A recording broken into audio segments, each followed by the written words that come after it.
This is Larry Sprunk, and the following is the beginning of the interview that I had with Mr. H.W. Henry Anderberg of Jamestown, North Dakota. The interview was held in Mr. Anderberg's apartment in Jamestown, and it began at approximately 2 o'clock the afternoon of Sunday, February 9th, 1975. The remainder of the interview with Mr. Anderberg is on side one of the succeeding cassette. There's these autographs on the wall from some of Really? these famous at the time. For instance, the student band used to be through here every year.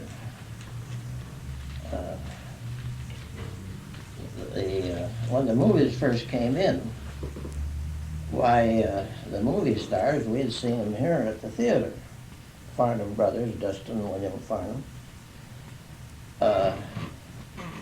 Mary Pickford was showed on the stage there. She went by a different name at that time. She threw here with Chauncey Alcott. He was an Irish singer, or a player. Harry Lauder, the Scotchman, has been on this stage down here. It'd be quite interesting to go over there and take a look at those dressing rooms and that theater was built in the 1890s, I think, by a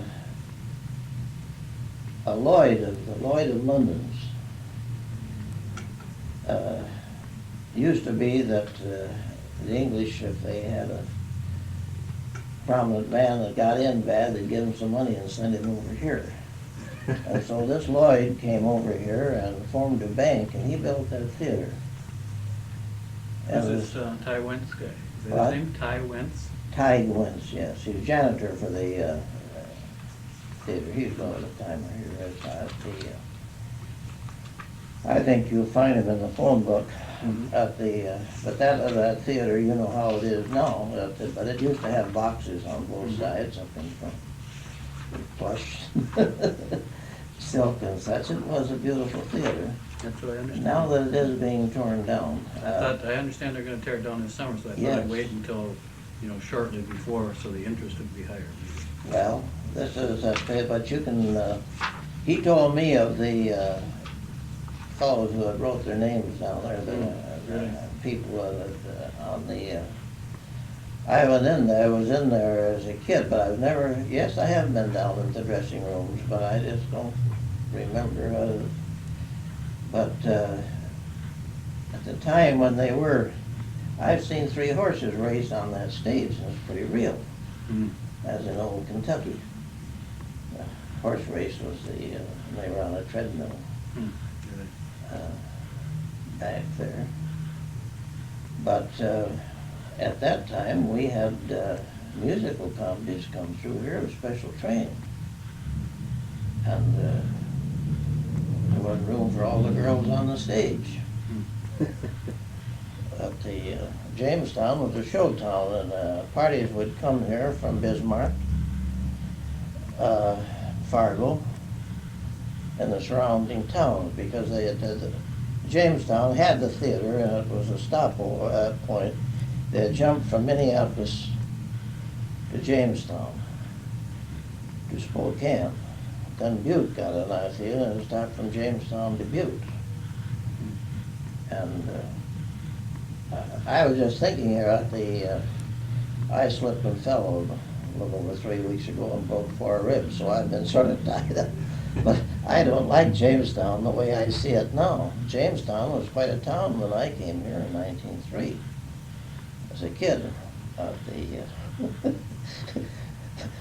We're limited here now to places to eat. The White Drug, why, nothing compared to what it used to be. The Gladstone had many traveling men and such there. But if you want information on that, have you met Eva Plunkett? She used to work for the Sun. They can tell. I think she had a slip and fell and broke something. I haven't seen her around, but she can give you information about it.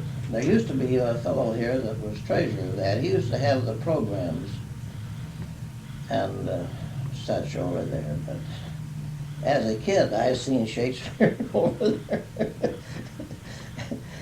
And that Minneapolis Symphony Orchestra played there. Sousa's band, they'd shake the place up there. Yeah, I'll bet it would. But of the big minstrel shows, such as that, but there were two.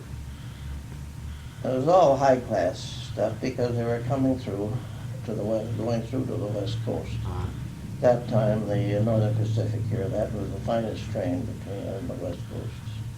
Mr. Anderberg, what do people call you? What do your friends call you? What's your first name? Henry. Henry? Can I call you Henry? Or? Oh, sure.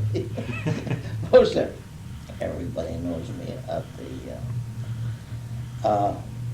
I don't know as much that I have to tell you at the, Jamestown was quite a town when I came here. Let me get your family history first, Henry. What were the circumstances that led to your coming to North Dakota? My father died when I was 5, and he had a shoe store down in Iowa. He and his brother came over here from Sweden. They were both skilled men. One was an agriculturalist. They came over here right after the Civil War. My uncle, he took charge of General Lee's plantation. Is that right? I'd like to talk to him now as a kid. Yeah. I talked to him and he told me about slave days and such as that. And I can remember him saying, if I ever go to hell, it'll be because I gave them slaves more sow-belly and cornmeal than they were entitled to. That's what they rationed out to, and the rest of them that they grew out of their gardens. My father was a shoemaker.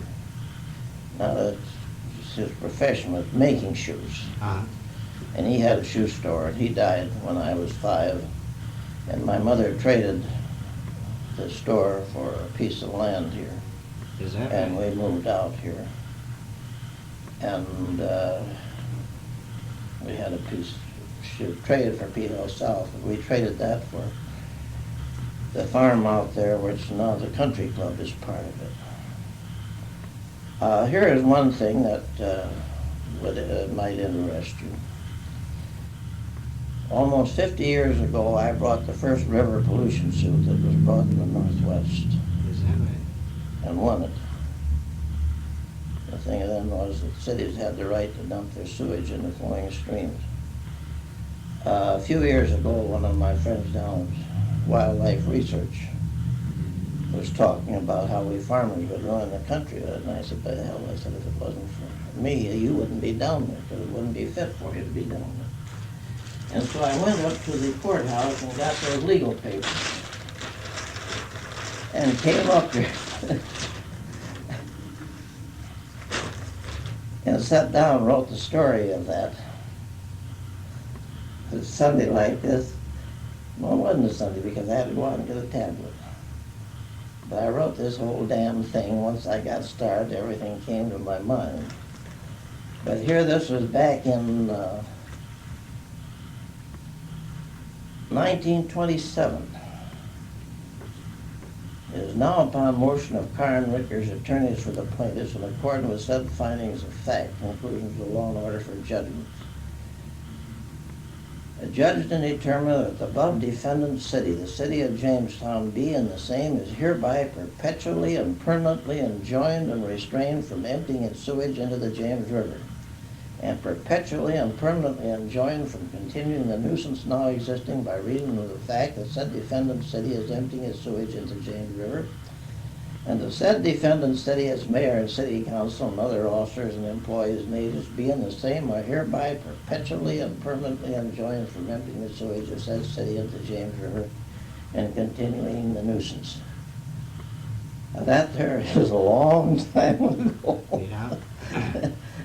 Here, I got it up to down the basement of the courthouse. The interesting thing here is witness fees paid at that time.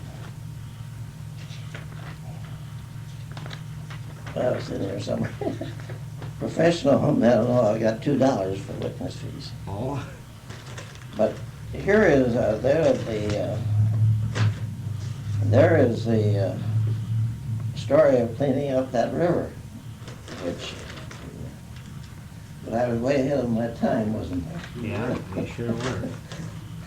Let me work up to that, Henry. When you came here with your mother in 1903, how many were there in your family? 2 brothers of my mother. Were they older brothers? Yes, they were older. I was the youngest of 5 boys. How old were you in 19? Well, Three, I'll be 82 next May. You can figure that out. You were born then in 18? Iowa. Yeah, in 18. Let's see. I don't know how You will be 84 this May. no, I'll be 82. 82 this May. So that would be 6. 7. 82. Well, this year, I fell and broke 4 ribs on my back. And that's the first time in 80 years that I haven't been able to take care of myself. It's the first time anything serious has happened to me. So you probably were born then in 1894. I think so. That would have made you 9 years old when you came up here in 1903. Yeah. What were and your brothers were older than you were? Oh, yes. Did your mother plan then to farm up here and have your older brothers help? Oh, she bought a piece of land out here and where the country club is. And my 2 older brothers worked in town when we came here, and we just put up a place out there and stayed there during the summer. And from that worked into, we went into cattle and the milk cows out there, which was unusual at that time. I have pitched an awful lot of hay right on this spot right here.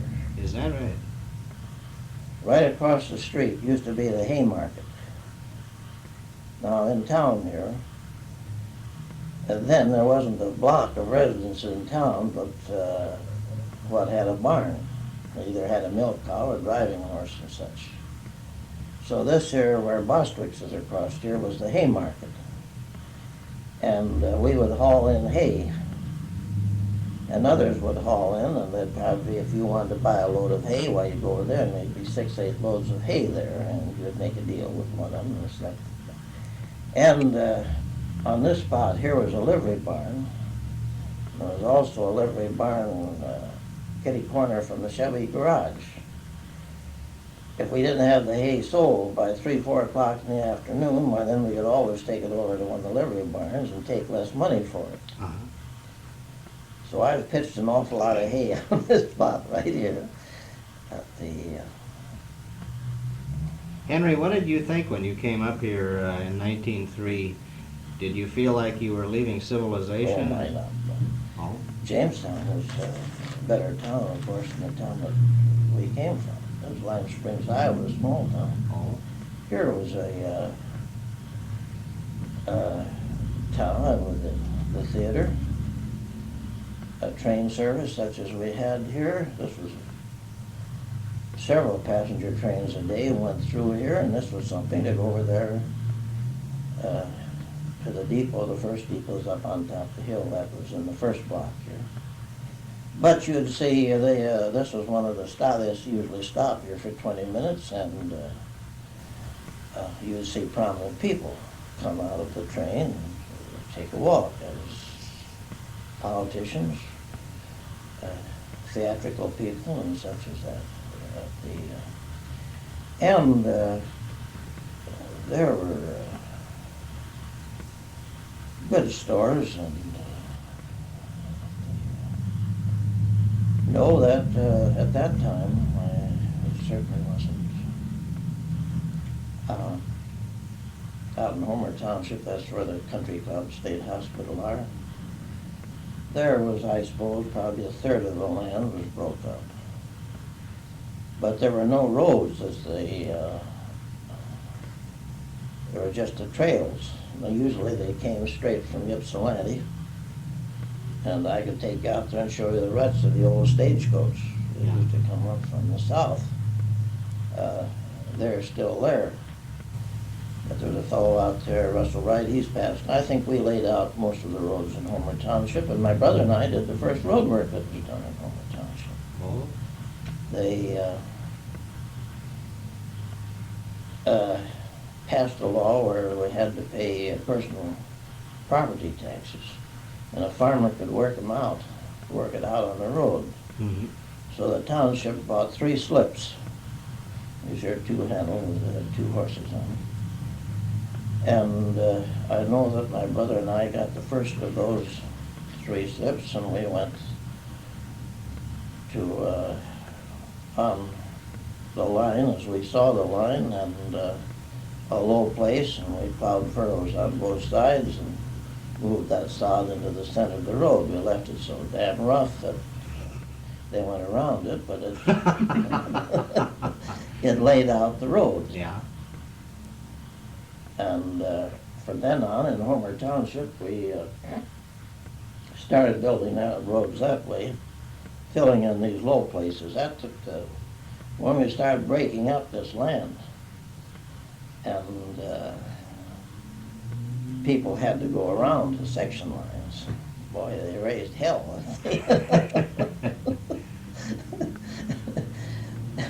But that is, some of it, most of it was broken with horses, but there were steam engines then pulling these big plows. And Yeah. Henry, before I forget, can you tell me a little bit about the nationalities that settled the areas outside of Jamestown? What groups came in? The only thing of course, you take around Streeter and Gackel through there were German Russians. Up around Woodworth, there was a Norwegian colony. And communications were such at that time, even when Langer ran for office, Langer could go down to Streeter and tell him, "You fellows stick along with me, and we'll throw those Norwegians right out of the capital." Go right up to Woodworth, a Norwegian colony, tell them, "You fellows stick with me and we'll throw those Germans out." And got by with it. There weren't no rural mail or anything of the kind like that. And, How about southeast and northeast of Jamestown now? What? I don't recall of any particular. One of the things, of course, that like out there in Homer Township, there's no way to get across the river from the State Hospital or the Homer Bridge to the Reeves Bridge, so we didn't. Well, we came to Jamestown, that was all. But when you go with a horse and buggy, why, you didn't get around like. Henry, was Jamestown a bustling town in those days? Oh, yes. Jamestown was very much of a bustling town. Would you hear One of the things about Jamestown was that it had its royal family of these people that it's carried over quite a bit of it, I guess, even till today. The aristocrats, the farmers. See, what made Jamestown was a railroad town. They had the headquarters here and the roundhouse here. For instance, the leading grocery store in town was Rathman and Hall. They were down there in the corner across the track, across from the Gladstone. I'd like to, if I knew about what time it was. They fixed up their store and came out with a great big announcement that they had divided the store. And the front end was for their first class trade and the back end was for farmers. Is that right? And farmers were to use the alley entrance. Horse farmer, when he came in town then, brought in eggs and butter. But I can remember my mother telling Bill Hall just what she thought. Told him there were the goods as a groceries, as they became old, would be moved to the back for the farmer trade. My cousin, Nelson Anderberg, that lived out here, he came, brought his eggs in the front door, and they made him take them out and go back to the alley. And that spelled eventually the downfall of that grocery store. But we were farmers, were second-class citizens then. We quickly, my brother and I, and my mother, we went to milk cows out there, and so this was a 7-day operation. About the only time we got to town was we'd come in for the shows and such as that. It'd be a nice night out the. But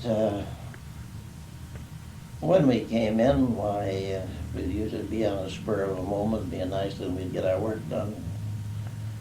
We knew we smelled of the barn. We'd go out to nigger heaven. The balcony, nigger heaven as they call it. Yeah. At the then after there was a period when the stage shows didn't make it before the movies, where the Grand was closed down there for I don't know how many years. But then the movies came. The first movie was a little right in this block right over here, a Ruby. And then they got the movies got popular, so the Grand was, I've seen rows lined up for a block waiting to get in there for the movies. This theater, I was in it with this, so they used to be, first it was a livery stable, then it was a garage, and then it was remodeled into this theater. But that was the, yeah, Jamestown was, I'd say, just as lively then as it is now. That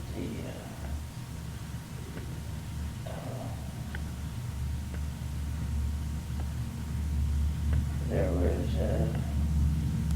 I delivered milk in this town. There was one dance hall here in the Our Lady block and one down across the track. And I would ask Eva Plunkett about that. I talked to her yesterday morning, Henry. Oh, you did? Yeah, and she wasn't feeling too chipper, so I didn't get too much information from her.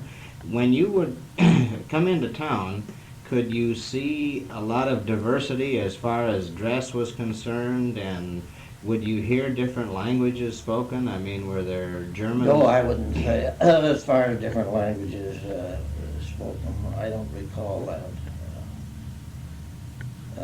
Of anything, I don't recall of anything different coming into town than I do now. Oh. Except that the activity was, and it was very active.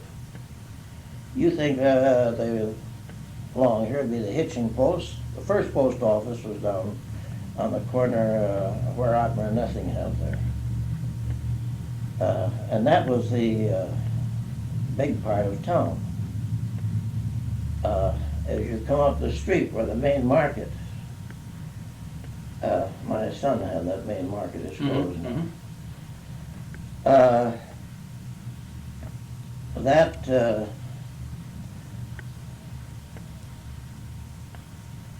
fellow came in here, there was a pool hall there that was probably the finest in the state. That there extends from the front to the alley. And that was, we had two other pool halls down there that were places where a woman couldn't go in or anything. But this was a professional pool player. His home was in New Rockford. But he had that building built to order. Let's see, at that time they didn't get an architect, they just, the builder would build. And he wanted complete glass front and complete glass rear. And the man was John Henderson, the fellow that got in trouble with everybody that he had any dealings with, and by the time he got it built, why, he was at odds with his contractor, and he was at odds with the owners on both sides. And that's a two-story building down there. At that time, that end of town was the busy end of town. There'd been no trouble renting that, but he had no way to get up to that upstairs. There's a building building that has been there many, many years now, and there's no way to get upstairs. You can look at it from the front to see the windows up there. But you can ask somebody out there, who used to be upstairs there? God, I don't know. I don't know. There was a hardware store in there, and they put an elevator in back so they could use that upstairs for storage. But but now there's this pool hall. That was as fine a pool hall as you would see anywhere today. The finest of tables all the way from the front to the alley. And I've seen in there Willie Hoppy, and these are playing exhibition matches and such in there. Women go in there, and nothing to equal it in town today. Henry, can I lift the shades up so I can take a picture? What? Can I lift the shades up so I can take a picture? So I can get some light in here? You don't want no picture in. Hell, I get too many pictures. I think they publish my picture twice in Oh, 1 Henry, week over that. that's a compliment to you. I don't want any publicity. Well, I want to take your picture too, so Well, this is all. There are people who, I don't know. This was my first activity. And I found out at that time that people had faith in me and would follow me. And I've been too active in too many things. And, you mean your suit against the city was for pollution was your first? yes. Uh, We had to, we had a dairy herd down there, and we couldn't keep the cattle out of that river. Let me see that yellow sheet. all right.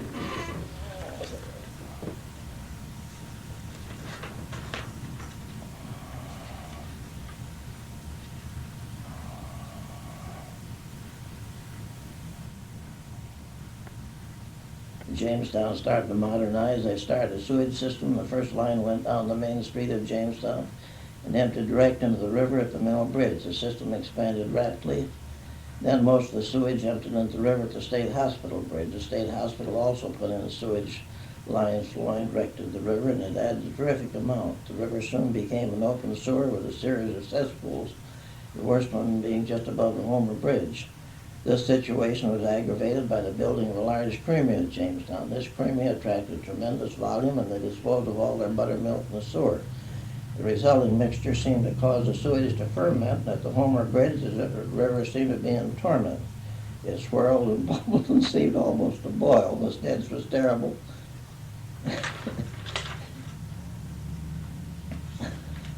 For almost a year, I attended most every meeting of the city council. I was treated as a joke, and I did not ask to speak. They sometimes called on me and asked why I was silent. They did this one night. It was their mistake.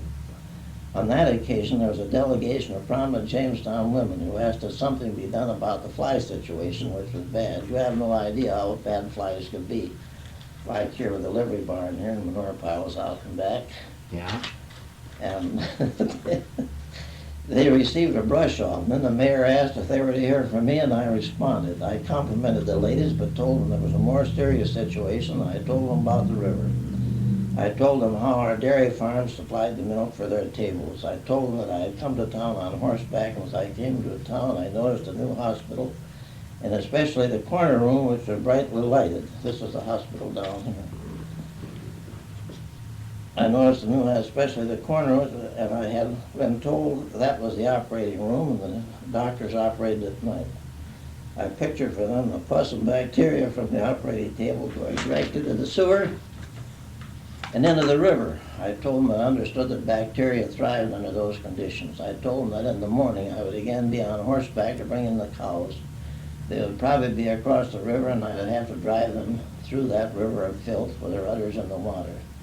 I estimated the flow of water in the stream, and I told them it was impossible, that it was possible, that the drain from that operating table could be on their dinner tables the next day.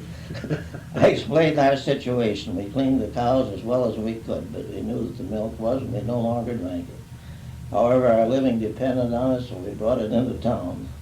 I told them we should be stopped. What a shock. The ladies filed out. Council members were silent, nodding their heads, and I realizing that I had gone pretty far, also walked out. My brother Fred also appeared once before the council. He asked the city to release the water from behind the mill dam and flush the river out. He lived in the bend of the river, that's right from the country club. That's where Ted lives now. He asked the city to release some water from behind the mill dam and flush the river out. He lived in the bend of the river, and the situation was pretty bad. Some members of the council laughed at him, and Fred blew his top.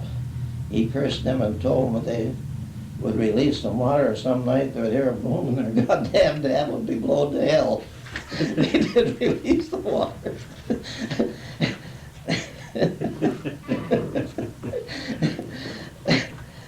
I sat down and wrote that till my hand was stiff, and then I run out of paper, and I went out and got a tablet and came back and finished that whole damn thing at one writing, and it came to my mind.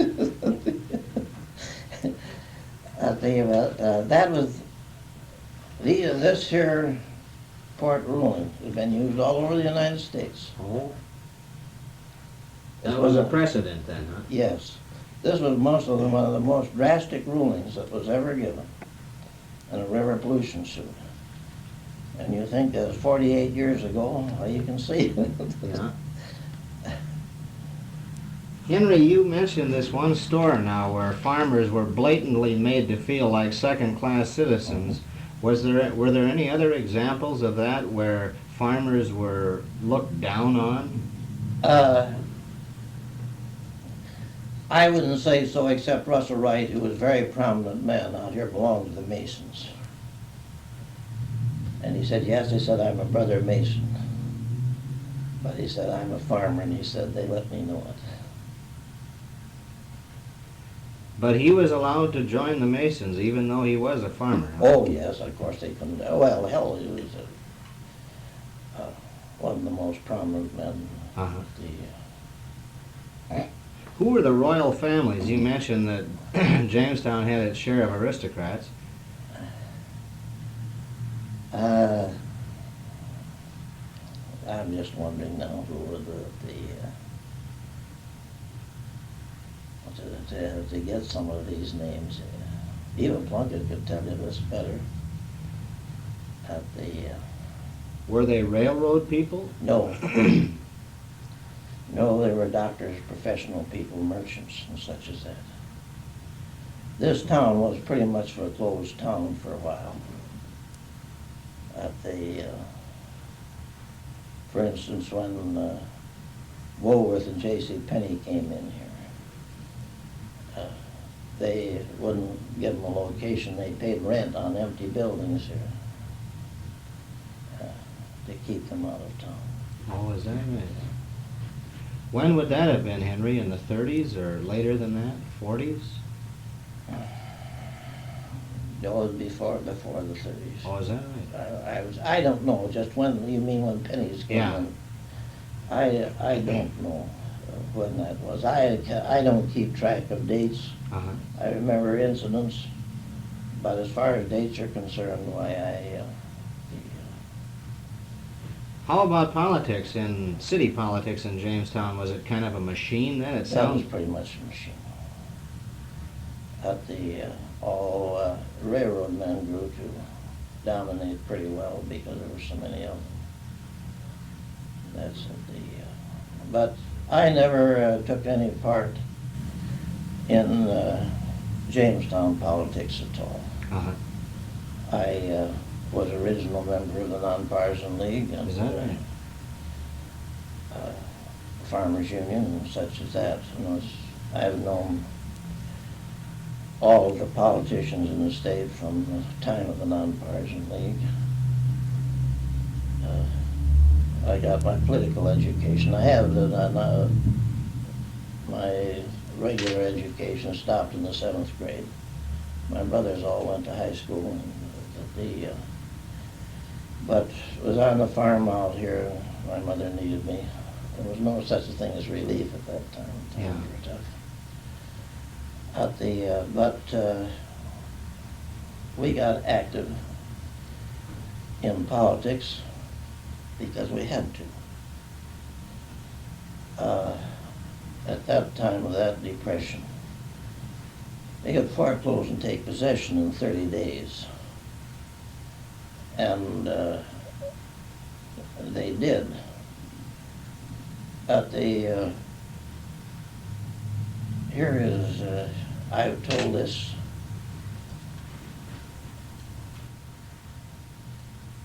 we had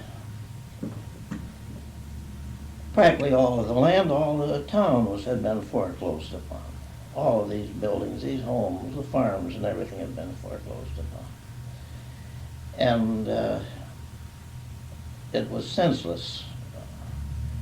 We'd had the land around here, $50, $60 an acre, and they foreclosed on this land and sold it for $3 to $5 an acre. Old man Burdick, Quentin's father, was U.S. District Attorney, and he resigned from that, and he was the head. You've heard of the Holiday Association. Yeah. You got the. You know why the Holiday Association, how it was formed? No. Formed in Iowa. Uh-huh. At that time, see, there was no guarantee of banks. Banks were closing, and such as that. In Iowa, those conservative farmers, if they lost their farm, why, that was the end of the world for them. And the bankers of Iowa that started running on the banks, and the bankers met with the governor, and they told them if they had to open their banks on Monday morning, they didn't have the money, they'd all be closed.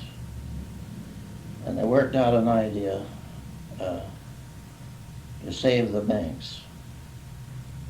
And the thing that they arrived at was that banks didn't have to open on a holiday. So the governor declared Monday a holiday, Tuesday, Wednesday, Thursday, Friday, Saturday, until they got in shape so they could weather the storm. And that is where the word holiday comes from. The farmers, they organized, and they called it the Holiday Association.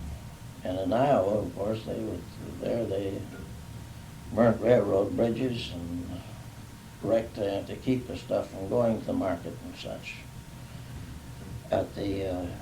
Here is what, the way if there was a sale, an auction sale,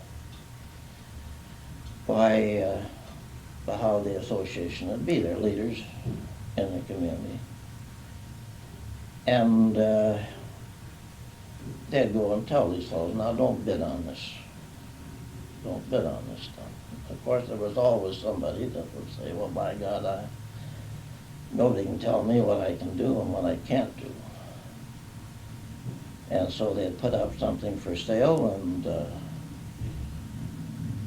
some of them would bid 50 cents on it for the farmers that owned it. And this fellow would continue to bid. And a few fellows would get around him and say, now see here, don't bid on this. By God, nobody can tell me that I can't bid. And one of the fellows on one side would bump into him pretty hard, and he'd turn around and, the hell you bumping into me for? I didn't bump into you. Well, you certainly did. You calling me a liar? And pretty quick ping when I'm blast him. And that's the way they discouraged him. And they put a stop to these here, these here sales at the, I had occasion, I went down into, where the hell, Stevens School for Girls down in Indiana or someplace. There's a lady here that had no folks or anything with bad hands, and a few fellows like John Gentleman I wanted to do something for her. And we found out that she was related to, or she was the daughter of a judge in Iowa, so that we were able to trace her, and he had a daughter. And I went down and saw her. I told her, I said, this woman has lots of money, but you may not get anything. But she needs somebody, and you're a relative. Well, she said, nothing could happen to me. And her father, she told me about it. Her father was a judge, and he was conducting a foreclosure proceedings. And the Holiday Association broke into the courthouse and took him and the sheriff out under a tree and had a rope around his neck. Both of them were just about to string him up when somebody, she said her father never recovered from that. He was invalid after, so that's how far things went. But we here with the Holiday Association, it wasn't the idea of violating the law. Of course it was against the law, but it was to get time to the legislature enact and change this damn 30-day foreclosure proceeding and such as that. So the session of the legislature, we looked for them to do something up there. They didn't. Bertie called a meeting up there, and I got up early in the morning, went out and pitched back the manure from the cows, put down hay so my wife could take care of it through the day. Came in town here with 3 other fellows, and I can't remember who they were. We had a Model T, drove up to Bismarck. We were in our overhauls because that's about all we had at that time. The other 3 fellows took their lunch along with them. We got up there, and there were fellows from all over the state, farmers gathered like that. And they talked it over, decide what we had to have. We had to have a moratorium on taxes and on these foreclosures and such. And so they broke up. I suppose probably there was 50 of us up there. Broke into groups to meet with the governor and certain people in the legislature, tell them what we wanted. I was young and not so very aggressive at that time. The group I was with, we went to see one fellow at the Capitol. And he's a great big fellow, and he was aggressive as hell. No bunch of goddamn farmers are going to come up there and tell him what he should do. He says, I've got blood in my eye. Well, in the next 5 minutes, he had blood all over him. Because one of them fellows took him on and beat hell out of him. Right in the Capitol building? Yes. Is that right? And in the Patterson Hotel. We lined up another fellow, and he was saying, well, God, that he says, I haven't done a thing up here, he said, that I'd apologize for. Well, the fellow said, well, no, but God damn you, what have you done? And this is what you're going to do. Well, you may feel yourself pretty big up here, but by God, this is done, or don't you come home. And this is the way it went. We met again at 6 o'clock. And we'd accomplished quite a bit.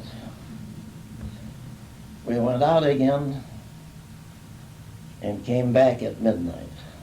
And at midnight we had the promise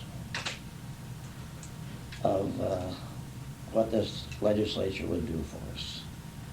We went from extreme to extreme, you know, from 30 days we went to about 4 years.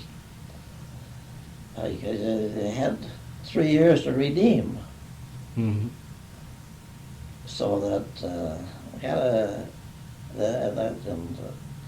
Burdick told us, he said, I think, he said, we're going to get all of this. Now, this is why old man Burdick was admired.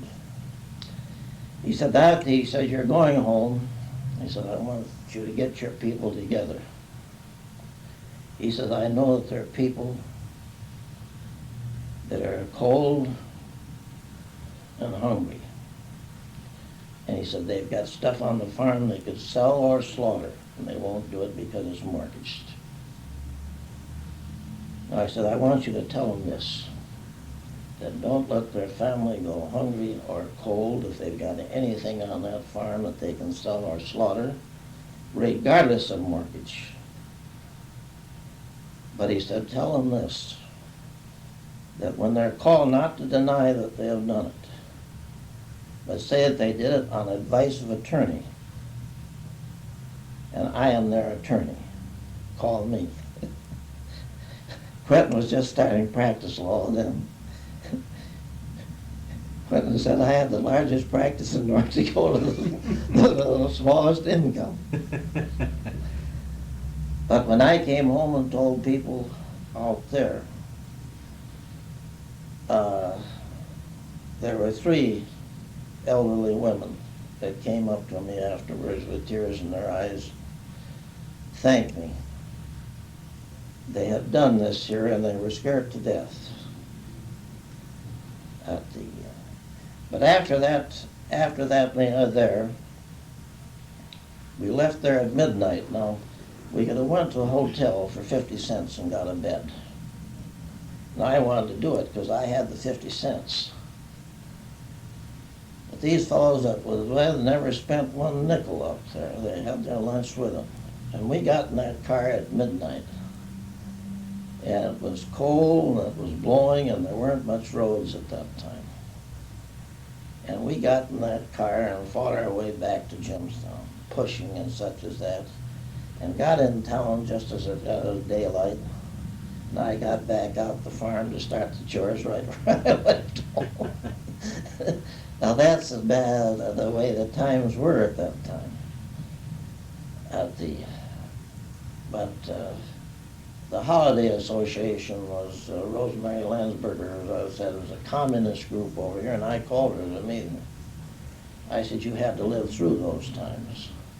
If we hadn't have done that, we hadn't had the Holiday Association. I don't know, the banks and that, they've had to clean the whole damn thing out. And a lot of farmers didn't join the Holiday Association. If the bankers started crowding them, they started telling them about they joined the Holiday Association. So it put a stop to foreclosures and such as that. But I got it then so that if farmers or somebody had trouble, they came out to see me. And one thing on this, many people think of me as an attorney. Here at we didn't have much money. It tells in there how I brought suit against the city in a delegation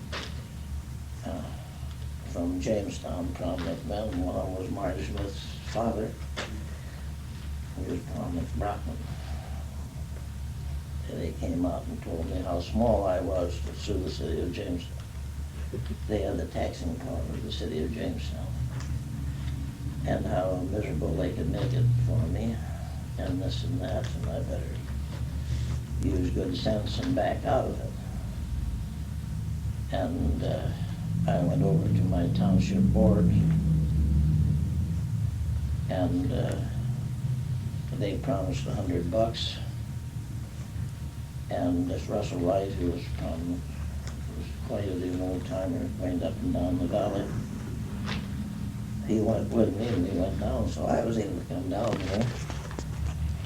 And Dalton had the meat market up there right here where the bank is now. I went in there and told him, I said, no, I think I can match you. You've got the taxing power of the city of Jamestown. Back of me, I've got the taxing power of 5 townships, Montpelier, Ypsilanti, and a bunch of farmers. All have contributed money. Oh my God, that's a shame. You go stir up them people. That's the way it was done. And afterwards, I saw how much money. See, Jamestown is far ahead. Jamestown has done an awful good job of taking care of its waste. First with a disposal plant down there, and the first with a lagoon system. I had to bring a suit against them again to get that lagoon down there. We got on the paper a couple of years ago on a picture of a power plant running waste into the sewer down there. I went before the city council and read this injunction, though, and nobody on the council was aware of this. Now, Henry, you brought suit in 1920. It was in court in 1927, so I brought suit in 1926. Now these here papers here are Fred Smith, Henry Anderberg, George Warren, Carl Lee, Russell Wright, James Wright. I brought, I don't know whether the original one that I brought here is in here or not. Yes, here's the first one that I brought. This was when the Jamestown, this was in 1927. After I got all of these back of me, then we broadened this suit, and we brought several damage suits. This John Carr, who was attorney, was lieutenant governor at the time, one of the most prominent men in Jamestown. He was a friend of my mother's. They both came from the same place in Iowa, and is a friend of mine. He would do this, but he would not take the damage suits. It was understood with him. If we got the river cleaned up, we'd drop the damage suits. Mm-hmm. I was criticized afterwards for dropping these damage suits, but it was a promise made to him. And How did they clean the river up then, Henry? Was by putting in a modern sewage disposal plant. I was interested enough at this time. Whenever I go into anything, why I do my research.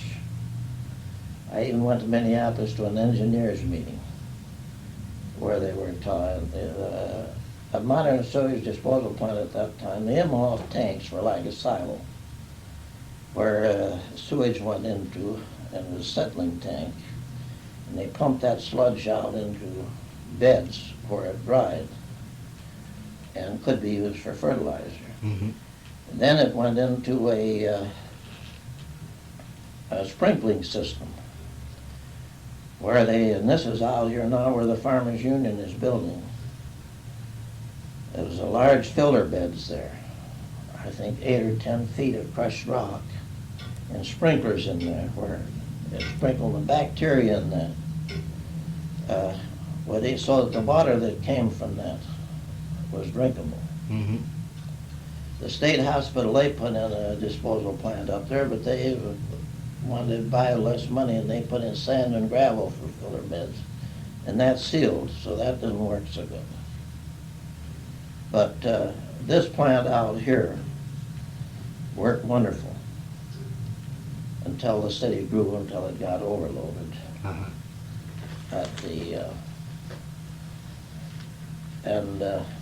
Then I had to bring suit again.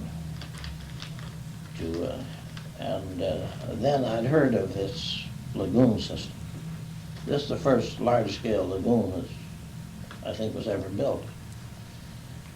So I cooperated with the city. We waited a year or two until they found out definitely now they have that lagoon system.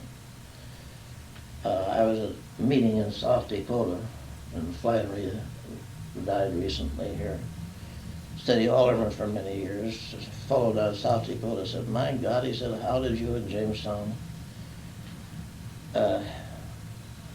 get that river cleaned up and get that modern sewage plant?" He said, "Now I understand." He said, "You've got a lagoon how did you ever get that done?" Flannery pointed to me, he said, "Ask that fellow over there, he made us."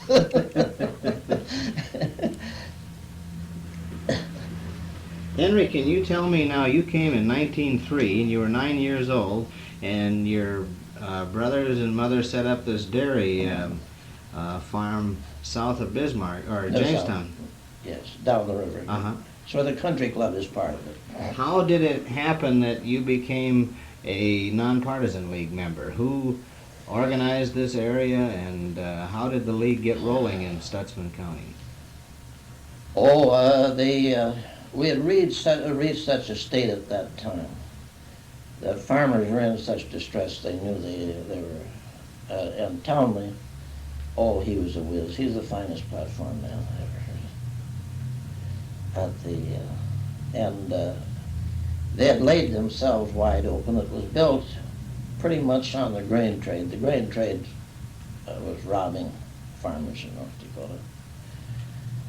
And an elevator has to file a report, how much grain they bought and how much grain they sold. And